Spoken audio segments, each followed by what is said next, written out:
제가 준비한 5위고요. 전직 대검 중수부장 이인구 변호사의 회고록이 주말이 지나도 논란이 식지 않고 있습니다.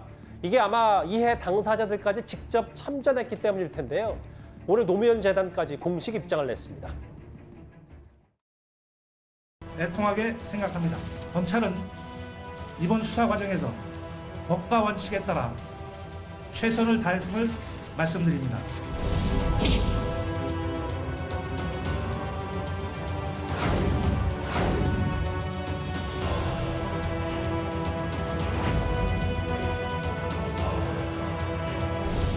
참 비열한 검찰 출신 이인규다.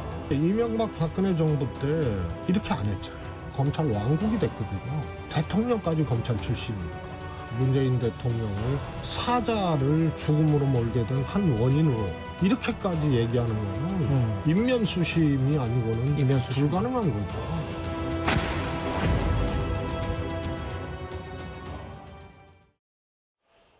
글쎄요, 책 얘기, 단순한 책 한 권이 아니기 때문에 이인규 전 중수부장은 본인 책에서 고가의 시계 세트를 전달했고 당시 노무현 전 대통령 부부 감사 인사를 전했다. 이거 검찰 진술했고 형인 노건평 씨도 검찰에서 이렇게 얘기했다. 노 전 대통령이 감사하다고 전해달라 해서 박연차 전 회장에게 전달했다.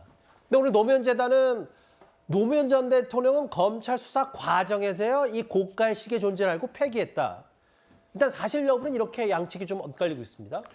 그 유명한 이제 논두렁 시계 사건 아닙니까? 그러니까 사실은 전직 대통령이 유명을 달리한 한국 정치에서 비극적인 역사로 기록된 일이었는데 그 당시에 논두렁 시계로 인해서 노무현 전 대통령을 죽음으로 몰아갔다라는 게 당시에 이제 노 대통령 서거 이후에 대부분의 이제 민주당 측의 주장이었습니다. 예. 그럼 어쨌든 14년 만에 지금 당시 그 수사를 지휘했던 이인규 당시 대검 중수부장이 지금 밝힌 바에 따르면은 이 시계가 전달된 건 사실이라는 걸 지금 확인해주고 있는데 공교롭게도 지금 이틀 만에 지금 노무현 재단이 공식 입장은 시계가 권양숙 여사에게 그게 한 2억 원 정도 고가의 시계라고 그러는데 전달된 건 사실인 걸 확인해 준 거예요. 제가 볼 때 국민들이 봤을 때는 논두렁 시계가 가짜 뉴스라고 하면서 시계를 받은 게 없다라는 분위기가 굉장히 많이 형성이 됐었는데 어찌됐든 간에 당시 수사를 지휘했던 이인규나 지금 노무현 재단 입장에서도 시계가 전달된 건 사실로 지금 확인이 됩니다. 정확히는 노무현 전 대통령 측에. 그렇죠. 그게 권양숙 여사에게. 예. 그러나 논두렁에 버렸는가 아닌가는 지금 가짜뉴스라는 이야기가 좀 많이 나오고 있는 거죠. 예. 그러니까 논두렁이 거짓말일 수는 있지만 고가의 2억 원이라는 상당의 시계가 권양숙 여사에게 전달됐다는 것은 지금 맞다는 이야기가 되는 것이고요. 예. 그다음 또 100만 달러 이야기도 마찬가지죠. 노무현 재단에서 그 해명한 바에 따르면 노 대통령은 몰랐다라는 거거든요. 권양숙 여사를 통해서 그 돈이 전달된 것도 사실로 확인해주고 있습니다.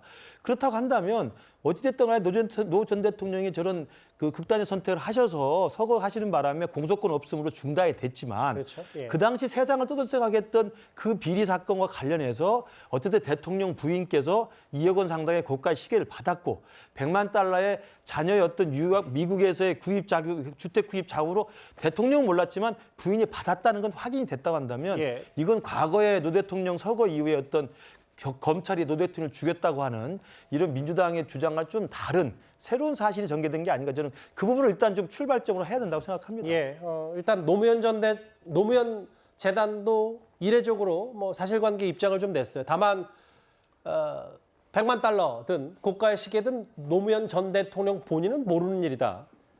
시계는 또 나중에 알고 뒤늦게 알고 폐기했다. 이게 사실관계는 이렇지만 정치 쟁점화가 이미 됐고 그래서 이재명 대표까지도 정치검사 얘기했고 파렴치한 행태다 전해철 의원 친문계.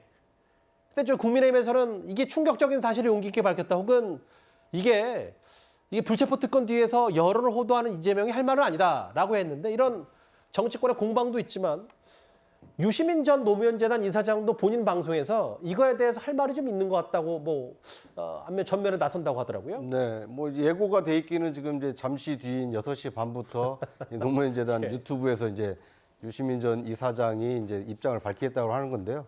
유시민 전 이사장의 경우에는 대표적인 친노 인사죠.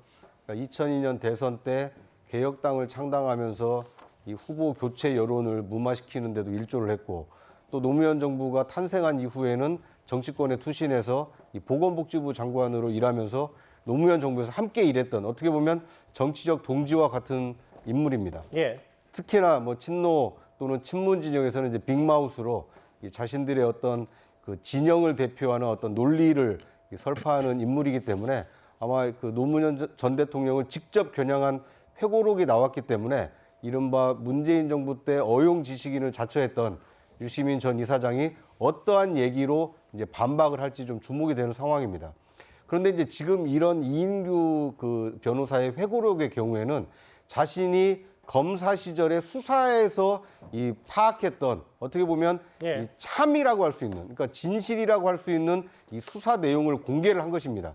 이것에 대해서 참이냐 거짓이냐 이것에 대한 논쟁을 할 것 같지는 않고요. 오히려 현 시점에서 그렇게 공개를 해서 수사 내용을 공개해서 이 사자를 명예훼손하는 것이 옳은 일이냐 정당한 일이냐 예. 아마 이런 것에 대한 그렇겠네요. 새로운 논란을 불러일으키지 않을까 뭐 이렇게 예상이 됩니다. 뭐 이인규 변호사는 고소 각오하고 썼다. 그리고 이미 이제 법적인 거 되면은 실제로 사실관계가 더 드러나니까 뭐 수사 기록, 노 전 대통령 관련 뭐 뇌물 혐의 수사 기록은 공개할 수밖에 없겠느냐 하는데 이인규 변호사가 지금 자막에 나가는 것처럼 이게 노무현 전 대통령 측을 겨냥한 게 아니라 문재인 전 대통령의 자서전 운명에서 당시 노무현 전 대통령 수사를 하는 과정에서 검찰이 무례했다 혹은 꼿꼿했다라는 거를 반박하기 위해서고 나 이거 정치적 욕심 있는 게 아니라 공직 안 맞겠다 뭐 이런 얘기도 했거든요. 어떻게 받아들이십니까? 뭐 본인의 책의 출판의 배경이라든지 의도라든지 이런 부분들에 대해서 뭐 충분히 변명하실 수는 있다고 보는데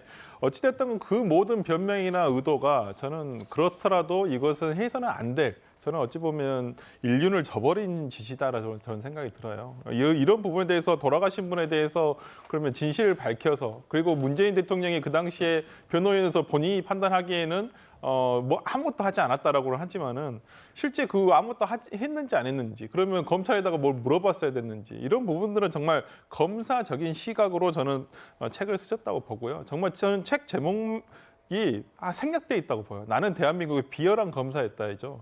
이게 저는 어찌됐든 간에 지금 뭐 얘기가 되고 있는 사자 명예훼손이라든지 공무상 비밀 누설이라든지 이런 부분 본인은 뭐 메모 당시 수사를 알겠습니다. 예. 한 뒤에 메모를 가지고 지금 책을 썼다라고는 하지만은 너무나 메모만 가지고 보기에는 너무나 디테일한 내용들이 많습니다. 그렇기 때문에 이 부분에 대해서 이제 노무현 재단이 이제 고 노무현 대통령의 어떤 유족 측이 어떻게 판단할지는 모르겠습니다. 이 부분에 대해서 꼭 형사상 문제로 아직 가져갈지는. 뭐 법적 대응을 네. 검토하고 있다는 얘기는 안 들려오더라고요. 그러니까 법적 대응으로 갔을 때 득과 실이 있을 거라고 생각을 하고요. 그 부분에 대해서는 정부적인 판단을 아마 하지 않을까 싶습니다. 뭐 비판은 존중하면서도 네. 지시라는 표현보다는 이인규 전 중수반의 행동 뭐 네. 이렇게 좀 네. 제가 순화하겠습니다. 예. 그러니까 이게 이제 그 진실 게임으로 들어가면 누군가가 거짓을 하고 있다는 게 이제 드러나게 돼버리는 거죠.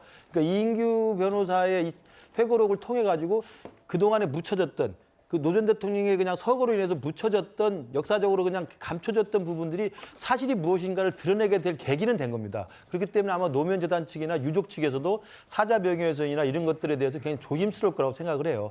근데 문제는 뭐냐면 아까 말씀드린 것처럼 노 전 대통령의 죽음도 정말 비극적인 일이고 알겠습니다. 다시 예. 있어서는 안 되는 일이지만 어찌됐든 그와 관련된 진실은 일단 밝힐 필요는 있다고 생각이 들고요. 또 하나 제가 말씀드리고 싶은 것은 그 회고록 이런 내용이 나온다는 거 아닙니까? 노 전 대통령이 그 박연차랑 만났을 때 했던 대화 같은 경우 진실하게 뭐 시계는 좀 빼달라는 이야기도 했다는 것이고 그다음에 뭐 통방할 수 있을 것 같다, 예. 감옥 갔다 이런 이야기하고 또 그때 당시 유명했던 이야기면 검찰 수사를 갔다 나와서 면목 없다는 이야기를 많이 했어요. 노무현 대통령은. 나는 여기서 이재명 대표와 비교를 하고 싶습니다. 이재명 대표도 비슷한 지금 상황 아닙니까? 정진상, 김용희 지금 최측근이 들어가서 뭘 받았다고 하고 뭐 약속했다고 그러는데 자기는 몰랐다는 걸 일관하고 있잖아요. 진술을 안 하고 노 전 대통령이 노무현 재단 측 입장을 우리가 받아들인다 하더라도 노 전 대통령이 몰랐다고 하더라도 면목 없다고 일단 시작을 하는 겁니다. 그렇지 않습니까? 지금 이재명 대표가 면목 없다는 이야기 한 번이라도 했습니까? 저는 그런 대목에서는 오히려 노 전 대통령이 그 당시 검찰 수사를 받을 때는 훨씬 더 진솔했다. 저는 그런 말씀을 드립니다. 뭐 어떤 취지는 알겠지만 또 다만 정진상 전 실장이나 김용 전 부원장조차도 받은 적이 없다고 얘기하기 때문에 또 누군가는 야당에서 그걸 단순 비교할 수는 없다 또 이렇게 얘기할 수 있어서요. 그것만 제가 덧붙여서 다른 의미는 전 다 알겠습니다.